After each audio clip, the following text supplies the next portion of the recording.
એવું છે કે American college of cardiology, American heart એસોસિએશનના જે રેકમેન્ડેશન છે ને, એમાં એવું કહે છે, એક તો તમારો રેગ્યુલર જે કાર્ડિયોવાસ્ક્યુલર હેલ્થ માટે હોય, અને બીજું કાર્ડિયોવાસ્ક્યુલર હાઈ લેવલ ફિટનેસ માટે. રાઈટ.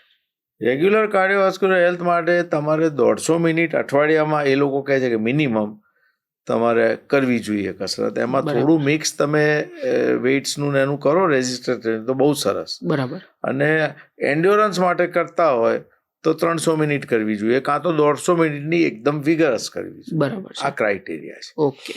પછી દરેક માણસની ઇન્ડિવિજ્યુઅલ કેપેસિટી પ્રમાણે કરવું જોઈએ. કારણ કે તમે મસલને ફટીક કરો, તમે જ્યારે હેવી એક્સરસાઇઝ કરો ત્યારે ઘણા બધા મસલના ફાઈબર તૂટતા હોય છે, એટલે એને રિજનરેશન થવા માટે અમુક ટાઈમ આપવો પડે. આ બધું વિચારીને અઠવાડિયામાં જે બહુ જ રેગ્યુલર એવિડ એક્સરસાઇઝર હોય ને, એને અઠવાડિયામાં એક દિવસ તો એક્સરસાઇઝ પીરિયડ આપવો જોઈએ, કારણ કે જે મસલોને ફાઈબર તૂટ્યા હોય ને રિજનરેટ થવાનો સમય મળવો જોઈએ.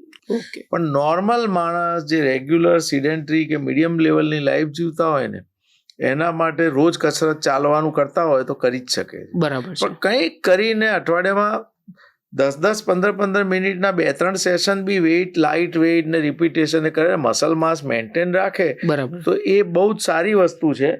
કારણ કે તમારો જે મસલ છે ને, એ નકામી ફેટ અને શુગરને સાફ કરવાનું જે કહેવાય ને ઇન્સિનરેટરનું કામ કરે. બરાબર છે. બિગર ધ મસલ માસ જેટલો મોટો હોય એટલું આ કામ ફાસ્ટ થાય. રાઈટ. અને 50 વર્ષની ઉંમર પછી દર વર્ષે લગભગ 1.5 કિલો મસલ માસ માણસનું લોસ થાય.